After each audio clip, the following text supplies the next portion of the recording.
the way I do it is pretty dangerous. I'm going to admit that. But the sport itself is such a healthy, positive practice that can be such a helpful tool physically and mentally.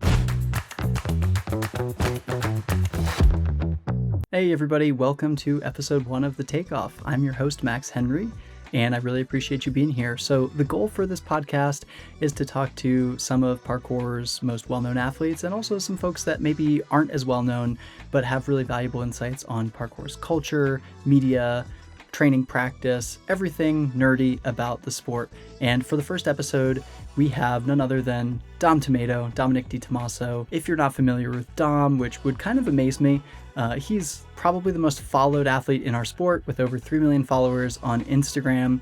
But more importantly than that, he's had a huge contributions to the way that parkour has been practiced, and I think the way that our media has been shared. So in this episode, we dig into Dom as he kind of is getting over a recent injury, the impact that he's had on send culture, and whether he feels like that's a pro or a con for parkour's development, and how his perspective on parkour and his take on doing some of the biggest things our sport has ever seen fits into his other role as somebody who has really helped foster and promote his local community, and honestly communities all over the world wherever he goes. So without further ado, thanks for joining us on episode 1. Here's Dom Tomato. I just saw that your recent post, which was really nice, the documenting recovery back. So that's exciting.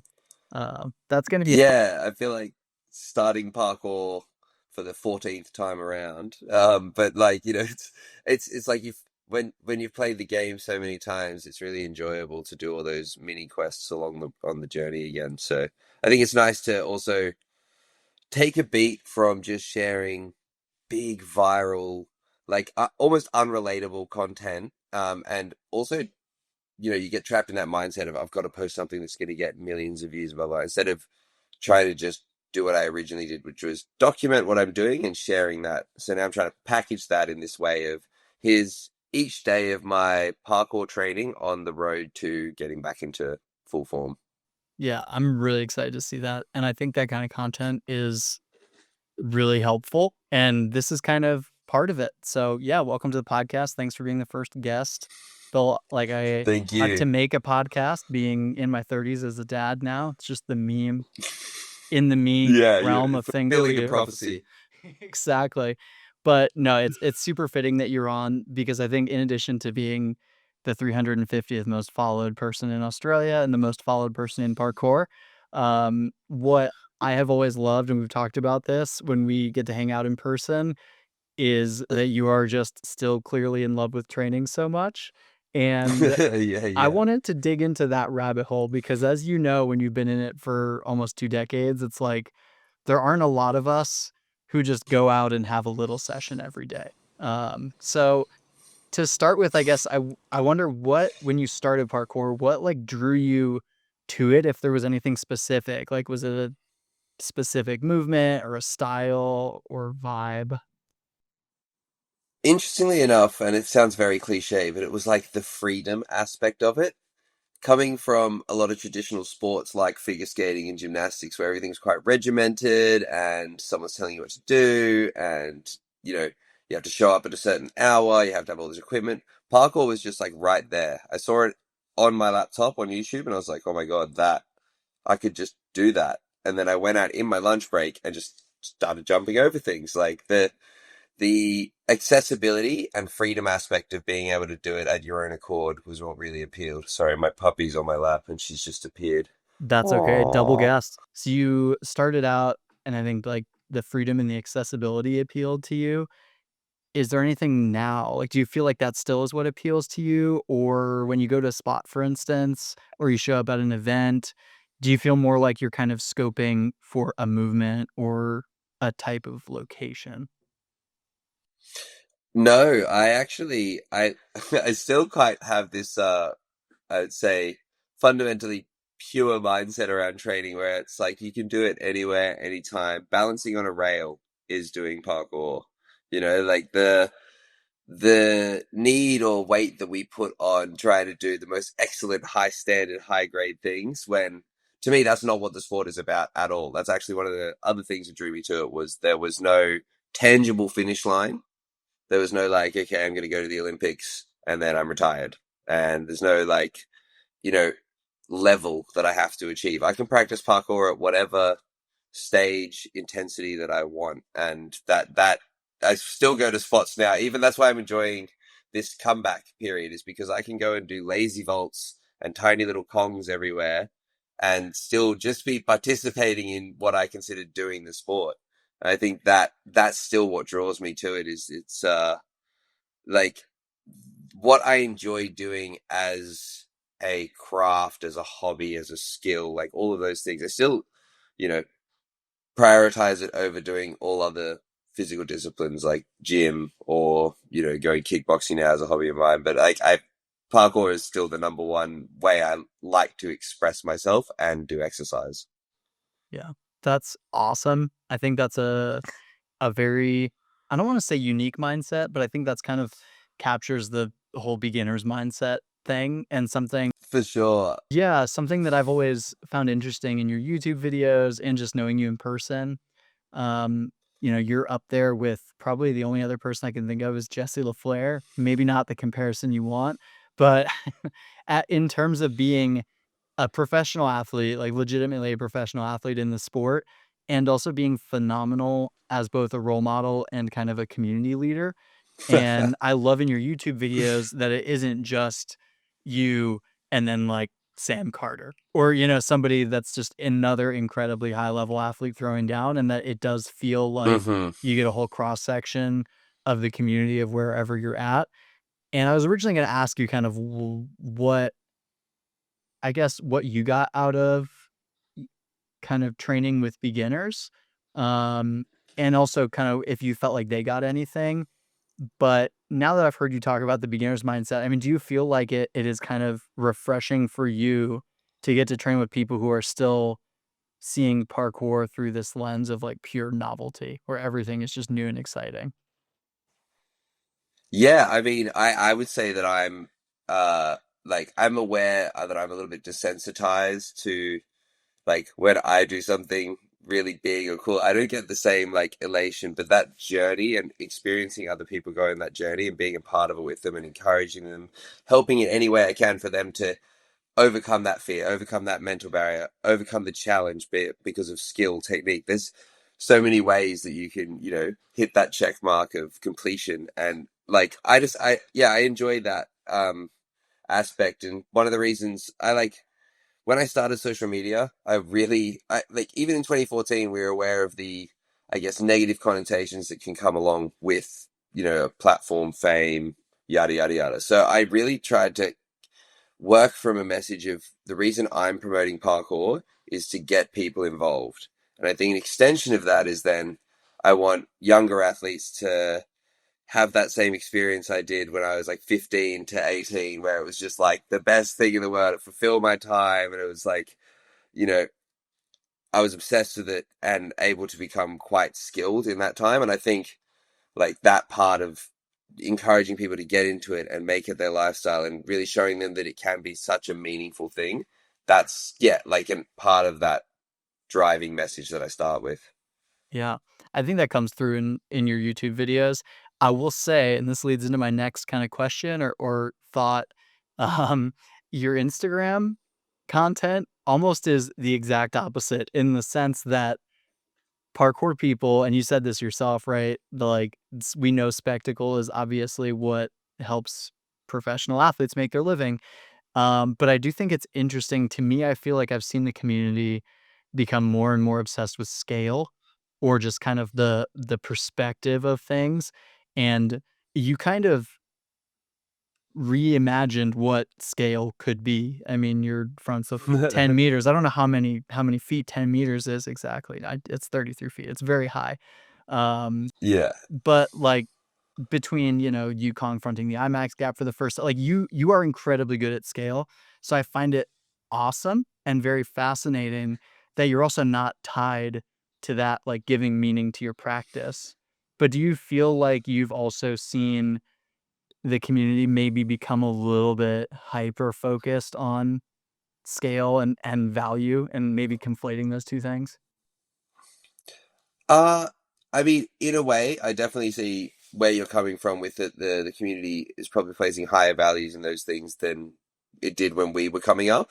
If anything, we were kind of told, like, I felt like I was an outlier because I was doing those more dangerous things earlier on, or like bigger scale things earlier on, and people were like, oh, you're not going to be able to keep training for 5 years if you do it like that. And had a point to prove, where I was like, no, if you could, if you're strong enough and able enough, which was something that Sydney parkour was like heavy on in the early days. Like, you have to be strong enough to do the things you want to do first. And so we did like high repetition of movement, and we do these impacty things. But I think trendsetters like Capstone and, even Jan Schlappen, people who decided that they were going to promote themselves doing things at a higher scale or a higher risk value, it did kind of unlock that avenue in the stream, and that's an envelope that more and more people tend to pursue, or I guess promote online. But I don't think actually that all of the scene is going in that way. I actually think we're having a almost like a tree branch effect, where we're having little pathways or branches that are like, growing off as an extension down the creativity route, down the off-axis route, down the super traditional parkour route, down the descent pole slide route. There's all these different ones that are happening. But I think there is more acceptance to a broader variety of movements. So there wasn't in parkour before. I think we were kind of a little naysay. And some people now say that we can be too inclusive when we're like letting contemporary dance almost become parkour. But I would rather a small group of us be wholly inclusive and look at it as like a broad subject matter of like positive movement optimism. I really like that phrase. I saw it in Callum's post the other day, and it's been coining it everywhere, like movement optimism. And like the parkour is a great conduit for that, because really, at the end of the day, whether you're doing it at scale or you're doing Charles Augusti, Matt McCreary stylized movement within an obstacle space, if you're using obstacles in an urban environment and practicing with your body, it's you're hitting the basic footnotes of parkour, whether you want to call it that practice or not. Mm-hmm. You're prefacing heavily another podcast episode I'm hoping to record, which is, do we need to actually start formalizing styles or disciplines inside of parkour the way that essentially every other action sport has? Well, so my opinion on it is pretty like pretty liberal minded about it, where I'm like, no, because that's why I got into parkour. That's why I got excited about it, was that it wasn't like a traditional sport. It wasn't filled with all these barriers, limitations, expectations, rules. It's not that. It really, at the end of the day, it's learning to use your body to be strong, to be useful. Whether that usefulness now is like firefighter mentality, or usefulness is just healthy movement and mentality, positive mindset that comes along with the learned practice of this skill. Yeah. I think that's really good context. And I do like having a broad tent. I think that the Tam, I was talking to her the other day, and she called it contemporary parkour, which makes a lot of sense for what That's kind of Matt. totally valid. I think that is totally a valid type heading that we can subgenre in. That's fine. Exactly. Yeah, the way that you could skate street or vert or whatever. Like you don't need to even necessarily name things, but one thing I do think is interesting. I don't know if you get this as much in Australia, but here still the reaction is, parkour is represented by the high scale things, in the same way that for a long time, basically rock climbing was represented by Alex Honnold free soloing El Cap. So from your perspective, like that's a reality that we have to balance, is like people might see your Bale in Frankfurt or any of the million successful challenges that you've done that are equally messed up, and go like, oh, I could never do parkour. I can't Kong front pre to a rail, or what, front flip 20 feet. But you're also out there obviously sharing content showing the entire spectrum of the sport. So do you feel like maybe like that is just the key, like we are in the right spot and we just need to kind of keep hammering that it is a spectrum of practice? Or do you feel like maybe there's something that we could still do whether it's athletes or kind of on a broader scale in the community, to help the people who are on the fence about parkour and maybe only see it as like the entry level is to do a 10-meter front flip, to realize that there is a broader level of content out there. I mean, look, honestly, we're fighting an uphill battle ever since The Office did the parkour meme. Like the reality of parkour is most people find it lame. I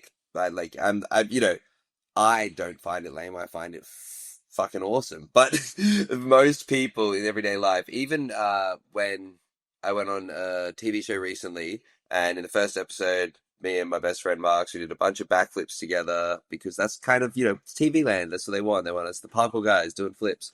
So we did it.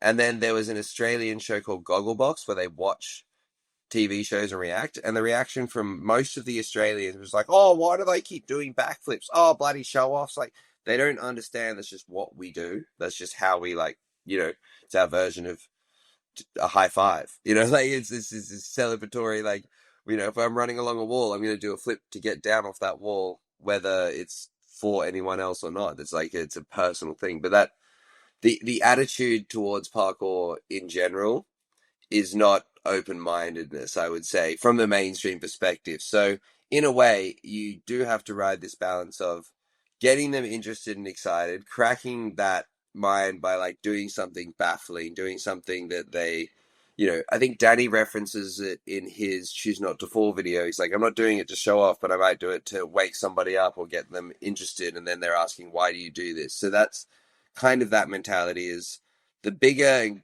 crazier my personal journey goes, and the more I can showcase that, the more eyes I have on the sport. Then when I do choose to pick these small like journeys to go on, or in my long format media showcase more of the culture, the community, which to me is the best thing about parkour, then that is that balancing act of trying to look. The way I do it is pretty dangerous, I'm going to admit that, but the sport itself is such a healthy, positive practice that can be such a helpful tool physically and mentally. So that's personally why I do it. But I actually just think there is no right answer. Like, that double-edged sword cuts both ways. Where I'm like, look, I just want to do parkour how I want to do it, and I don't really honestly care what not you, but the wider variety of people think about that. That's just is my thing. But then at the same time, I do want to share it and share all these things. So I've got to it's a juggling act.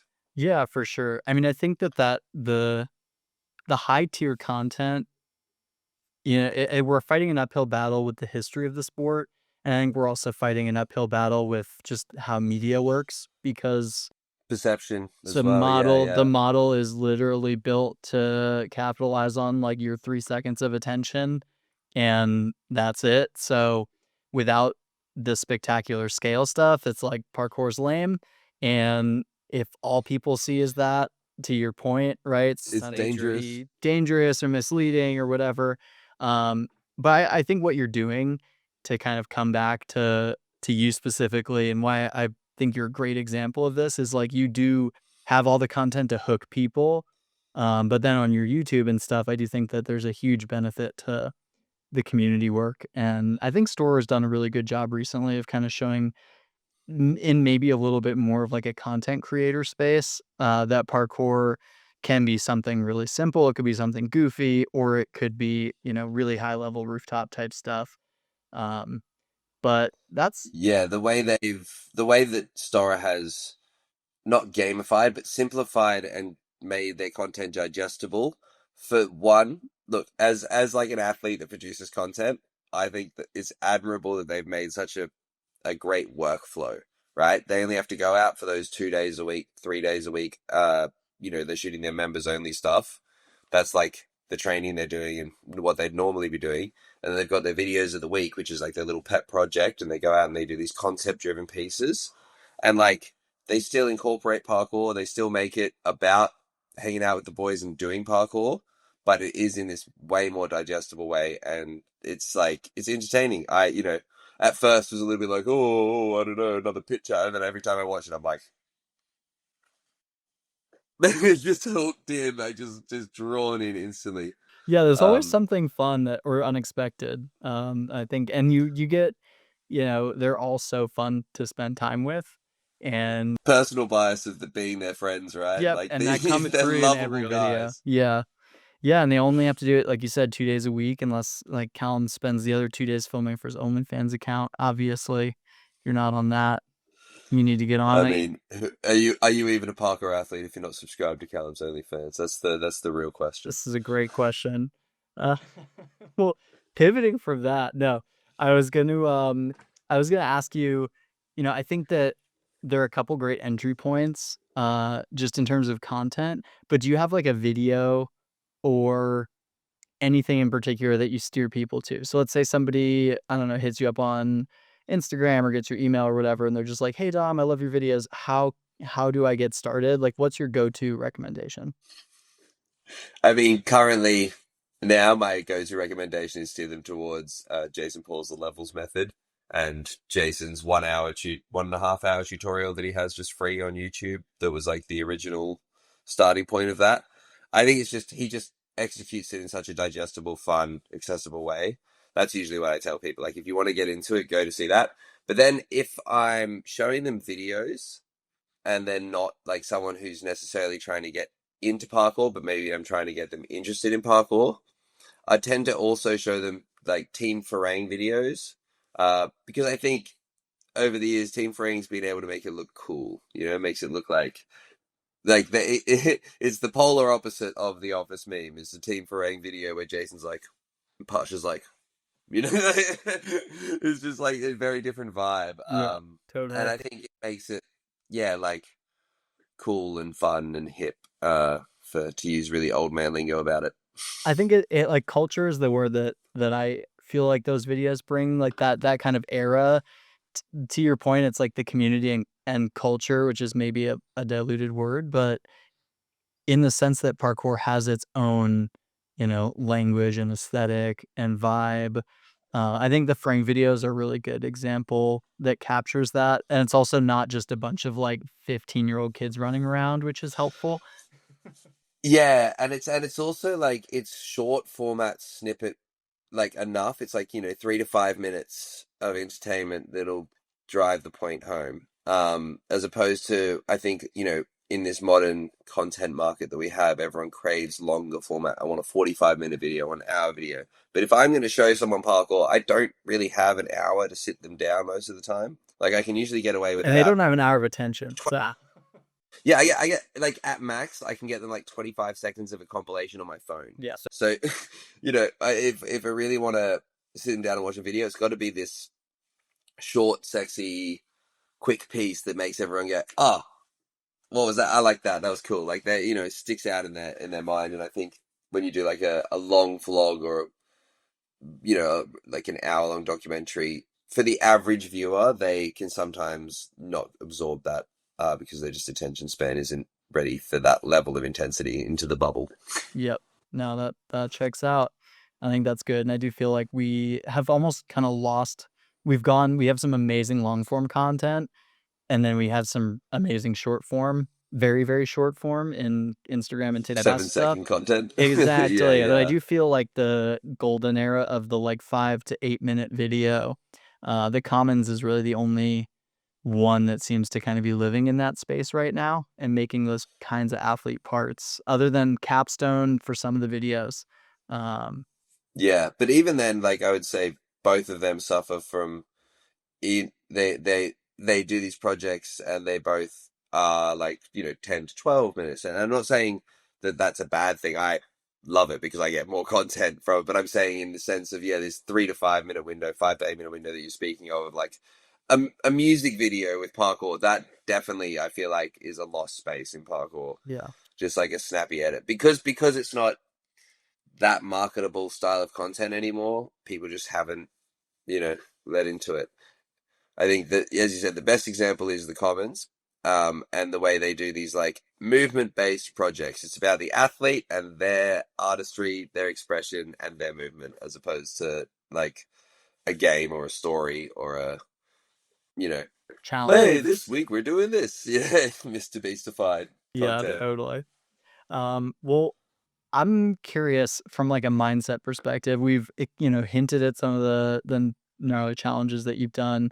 And obviously you've been around all of the best athletes in the sport at this point for kind of a consistent number of years. For you personally, what do you like? What gets you excited about a challenge that is at that like high tier? And then do you have a process or kind of a general approach for how do you go from like you see a thing, you get the idea, you break it down, you execute it? What does that look like for you? I mean, it's so uniform now that it's basically what you just said. Like I I see it, I do some preps, and I'm like, I know I can do this from years and years of data that I have on XYZ. Even if it's like a new move, even when I was doing the 10 meter front, I've done 6, 7, 8, 9, 9.1. So I'm like, it it's the same. Like it's just there's enough data to pull from. But there was a period of time before I got to this stage where I feel like my mental autonomy is pretty like I'm cool with stuff. Like I still have a practiced process that I'll go through. Even if I feel really comfortable, I'm like I have to do the math. And so what I will try to do is break the challenge down into parts. So I mean I'll give you the closest example I have recently was the reverse pre I did at Trinidad in Barcelona. It's a classic spot. Concrete's been done a bunch of times. Another Concrete Prix a couple of years ago, and this was like a new thing.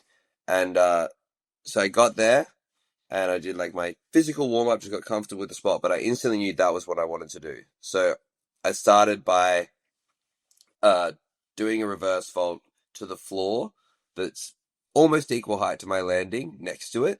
Wait, from the Um, top wall to the floor, skipping the third wall, like straight. no, so Oh, not skipping the third wall. Skipping, because if you go to the right, so if gotcha, you're running gotcha. at the block, Yeah. if you're running at the wall, there's an option where the footpath, is at the top of the stairs. And so I would do it there and just mark it out. And I thought I would do like two of them and be like, cool, I'm ready to go. But it wasn't that simple on the day. And just, what you need to do is tick all the physical boxes that you can. And then there's going to be probably a 5%, 10% mental leap where you're like, cool, no matter how many of these physical checks I do, if I'm hitting my marker or I'm just coming short every time, it's not gonna be as like when I do it, I'm gonna rise to the occasion. That's like the mentality I have. I'm gonna push extra. I'm gonna give it more speed. I'm gonna have more control. My time dilation in my head's gonna be going off. So really, you want to like prep it physically. So I ended up doing about 15 of these reverse timers off to the side and landing, approximately the distance of the wall, but the floor is a little bit higher than the landing, and it's really hard to because I'm coming at an angle as opposed to straight. But it felt good enough. So then I got up and I made sure I did the standing precision down first to know what the impact was going to be like. Just because I've done the reverse doesn't mean I know what the landing and the shape of the jump is. And if this had been previous years, I probably would have gone for the Kong precision again first to get the feeling of run, run, run, hands, air thing. So in that way, I'm dissecting each part of the challenge. I'm doing the takeoff, my run up and takeoff, and I'm hitting that impact and force through the reverse as much as I can. Then I'm going and I'm timing my landing, and I'm coming up, previously I would have done the standing jump maybe 3 to 5 times and intentionally come up a little short, intentionally come up a little heavy, intentionally come up a little far, and reacted with my hip position so that I knew that's what I'm going to do if I fall forwards. That's what I'm going to do if I fall backwards. Or if I'm in the air and this is happening, this is how it's going to feel. So you're giving yourself these like ticks and really like logical markers of what may happen as opposed to the what if. If you're capable enough to do it multiple times as a preparation, then do it multiple times as preparation. And then, yeah, there's usually some, and it's like, it is internal, you know, click that happens. And sometimes it's based on an external moment, like Joe will say something funny. I'll be like, okay, yeah, I'm ready. Or like, I ran up to the reverse and I hit my hands on the wall and I smiled. I went, yeah, okay. And that smile that Joe's like, oh, look, he's smiling. It's about to go. And I just knew, okay, I'm in the right mental spot to do it. But it is really intuitive. And I think the skill of overcoming fear is something that you have to practice. And that doesn't mean doing the scariest challenge you've ever done every single time. I actually think it's putting yourself in safe but scary situations and learning to control the fear aspect before then putting yourself in scary situations that require also high physical consequence. Yeah, separating the consequence from the difficulty. Hmm. Definitely. I think that's really nice. I think describing that last mental bit as kind of like a quantum leap of commitment where you can't like shade it in and get up to like 99, like you're going to get at 99%, but you always are going to have to do something to say, okay, I'm Hmm. actually going this time. Um, was there anything that you felt like back in the day? I think now, when you've been doing it for long enough, it does kind of become like a muscle that you know how to flex in the moment. Yeah. But I remember, for instance, like talking to Dylan Baker years and years and years ago, and he was like, "Dude, it doesn't get less scary." He's like, you did like 20 preps. You could do 20 more preps. It's still going to be scary when you do the thing. And that was kind of for me like, oh, you're right. It's never, oh, I just needed to do way more preparation past the point I knew I was ready to go. And then all of a sudden, I'm not afraid at all. It's, you get to the point where you know you can do it, and then you have to trust yourself in that quantum leap. And you said, filling in the data, like shading in all of the options, and then having that kind of positive outlook, like I can do this. I'm gonna put in a little bit more. But yeah, is there anything else off the top of your head that you helped you in the past maybe break through that last 5%? But it's funny you mention that story because I also have a similar one of Joe saying a pretty similar dialogue where I think he was like prepping for an underbar at height or a pole slide. And he kept putting himself out there, coming back, putting himself. It's like it's not going to look any better. Like it's just it like I can do all this stuff. I keep looking at it like it's going to look like nicer, but it's just not going to look any nicer. All I need to do is just do like it's me. That's the commitment factor.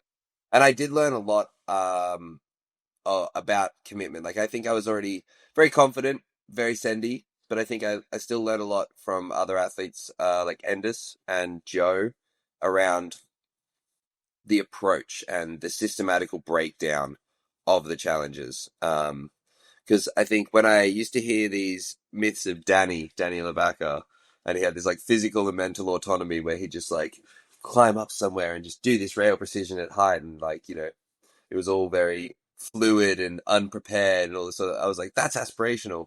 And I met people like Paulo Tavares who have that skill. Who it's like, I see, I do, and he's just doing like backflip gaps at 4 stories first thing in the day with a joint in his mouth. Like he doesn't, like no preparation, nothing. He doesn't care. And I'm like, oh, that's what I want to be like. But I realized that when I tried to be like that, I had more fails.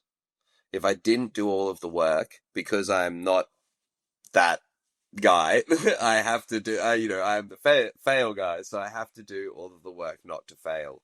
And so that's where like the more like shading in all the blanks and that practice does come from is trial and error.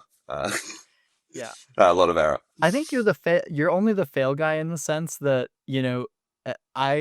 I find you aspirational, and I'm like, wow, I wish that I could harness 15% more internal dom in my life. Like I don't want 100% because I don't think I have the fortitude to take like the gut hits that you have. But, I'm like, if I could handle like just 15% more dom just in general in life, I think that would be great. But I do think that like you, in the same way that Danny did, Paulo, I mean, Jesse Peveril is another one that comes to mind of just Yeah, like really great like the example. native movers. Um, you see people execute concepts. And I think that, for a lot of people, myself included, I think parkour is a little bit more mechanical. It's kind of like a concept, and then you see them do all the work, and then you arrive at the answer. And Yeah, and that yeah, works yeah. It's great. mathematical in a It's way. mathematical, and that works great for, how I like to practice it. But I think what separates that from you or other people is there is like a kind of higher tier of artistry to like, oh, I see the concept and I see the kind of like the sketches, but it's like it's almost like I'm working on paper, you're working in marble. Like you can't like suddenly start erasing what you Hardly. did in the marble. It's like, no, dude, once you hit that, you're there, and I think some of the challenges Yeah, that yeah. you or Joe, it's like when you're in the air and you've put yourself in that position, you're fully committed to the craft and that experience. And I think that's, you know, simultaneously terrifying, but also incredibly motivating and inspiring no matter how you practice parkour. Um, but I will say, and I know that you've kind of talked about this a bit on socials, that obviously had a incredible streak of just doing the gnarliest stuff in the sport for years with seemingly the ability to like bounce out of anything. And then you've had some kind of bad luck injuries, and I think you had some that maybe feel like they're more like, oh, okay, yeah, that probably checks out with what happened, and then some that are like the trampoline one, where it's just like, oh, really, like that's how I'm gonna tear my ACL a little bit. What has that experience been like for you, and has that impacted? I'm sure it's impacted your training, but has it impacted your approach? Because I feel like your approach is and always has been, maybe for some people surprisingly, like conservative in how you look at things. But do you feel like it's impacted your approach at all, or is it more just kind of a like slow it down until you can build back up? Yeah, slow down till I can build back up. I mean, I've been doing what I've been doing for so long. I don't know any other way to do it. And in my head, which is probably egotistical, but arguably, I've been able to do the most for the most amount of time. So I'm like, surely I'm doing it right then. Like, surely I know what I'm doing if I've been able to have like a decade plus of very high output as an athlete and as a professional. As you said, I've watched multiple generations come and go. Like You were supposed to have people no that knees like a decade and a half ago. I don't know what it's yeah, going yeah. on. People that are judging the competitions are like three generations down athletes from when I was like, it's so crazy. Like, Joe's judging me. I'm like, we're from the same era, bro. Like, why aren't you still out here competing? Yeah, But he it's just, lost yeah, I don't know. bald, so. Yeah, yeah. He's lost his power now that he's lost his hair, like Samson. I loved the Scam, was it Scramshin, KOTC where you Scram. was it KOTC Joe that you Scramson. competed Sorry. against Larry, the 15-year-old kid? Yeah, Yeah, yeah, yeah. In LA. that Yeah, was yeah. great. And he beat me. Yeah, he's insane. He went super hard at SPL this year. Larry's amazing. Like I saw him, I think first at SPL last year, and he just fucking blew me away. I was like, the potential in him is unreal. And like, I think 2-3 years from now, he'll probably be winning most of the freerunning comps. He's like, out of all of the youths that I see, he's very, very high in not just the skill department, but his like fortitude for training and his interest in really like pursuing a career as a competitive athlete.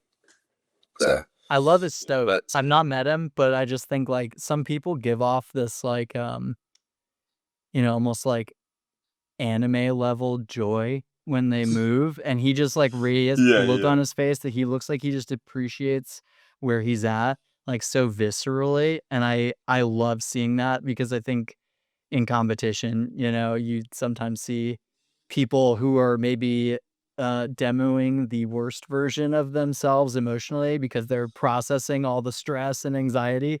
And you see people on the other side who are just like, I'm so happy to be here.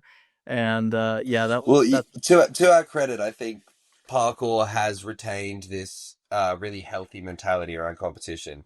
I think we're one of the only sports that you see every other athlete who's in the competition running up to celebrate everyone else's run, or if someone does like the thing that they've been wanting to do, like a crazy, everyone's up on it. Like there's support and lack of negative competitiveness that we have in our competitions is spectacular. It's one of the reasons I still do them, because it's like I, being involved in a way where you can, as a competitor, also get to big up and cheer all the other competitors. And like, that's why for me, there's no shame in losing to other athletes, because it's their time to shine. It's like, it's a great opportunity for everyone involved. I think that's different to a lot of competition, and especially coming from ice skating, when I saw that, it's very different there.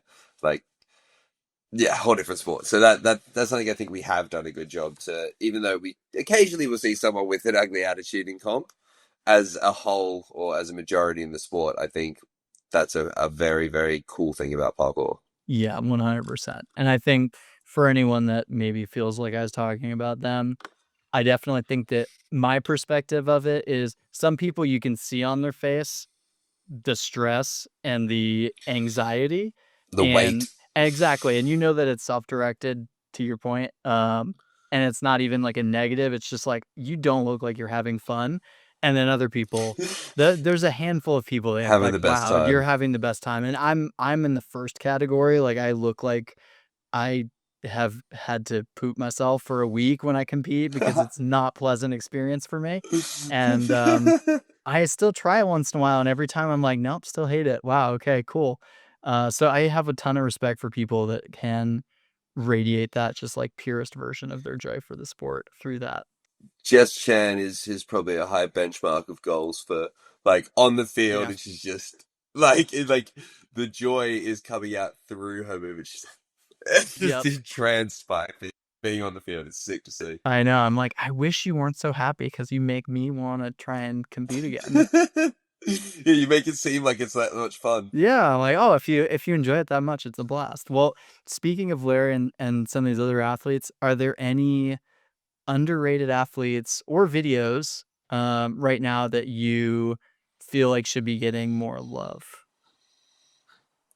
Oh, it's hard because the the way that you scale underrated or overrated, I think these days is done by numbers online, but that's not necessarily actually how our community or culture really spotlights things.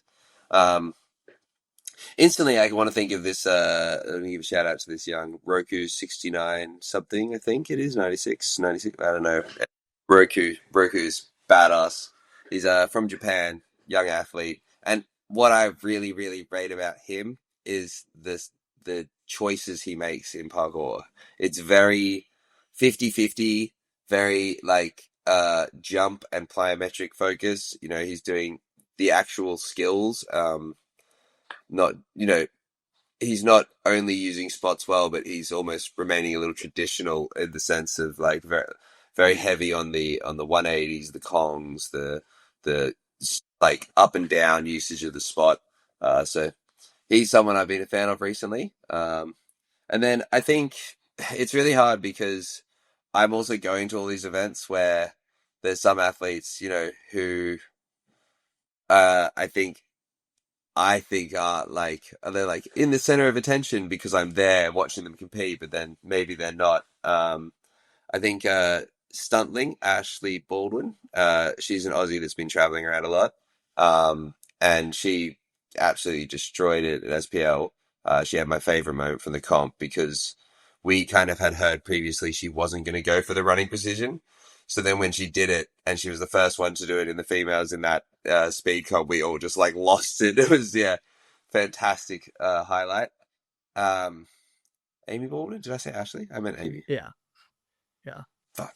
Yeah, yeah, slip of the tongue because I was thinking Stuntling with yeah, Amy Baldwin. And speaking of which, also Fletch Flips.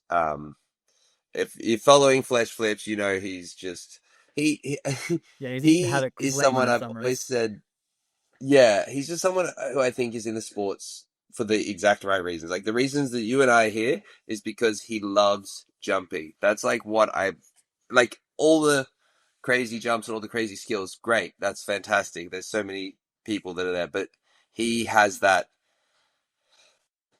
like exuding positivity through his movement. And even like with the injury on his foot, he's still like posting every day doing really hard challenges, probably risking himself a little bit too much, but it's because he loves it so much. Like that, it is so pure. It just radiates out like that. So, um, yeah, I think that's those are the people that I'm bigging up at the moment. Good shout outs, good shout outs, especially because you're in Australia. I think other than, some of the like occasional soup gang or capstone drop. Yeah, There is also another video from Australia that is just come out like a month ago that I didn't watch for a second, but it's called Off the Map. I'm just trying to get the channel name. It is by Bushbound. Off the Map by Bushbound. And these are some of the, I'd say, biggest senders in Sydney right now. They're relatively new to the sport, but the style that they've chosen to go after is really cool and really fun to watch.